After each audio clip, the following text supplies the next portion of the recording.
Елімізде жаңа салық кодексі биыл енгізілмейді. Бұл туралы Мемлекеттік кірістер комитеті әдіснама департаментінің директоры Әлия Жетбаева хабарлады. Жаңа кодекс әзірленіп жатыр. Дегенмен оны қолданысқа енгізгенге дейін қыруар уақыт қажет. Мемлекеттік органдармен, кәсіпкерлермен, халықпен бірнеше талқылау жұмысы жүргізілді. Құжаттың тиімді әрі қазіргі нарық талабына сай екеніне көз жеткізгеннен кейін ғана құжат қабылданады деді ол.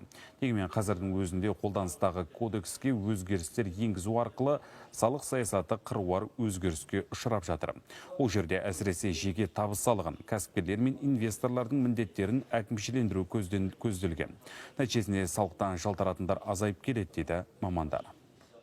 23 жылы барлығы 16 мыңға жуық салықтық тексеру аяқталды. Өткен жылға қарағанда 3 мың тексеруге аз болып келеді. Бұл пайыздық арақатынаста әр уақытта барлық тіркелген бизнес субъектілерінің 1%-нан аз.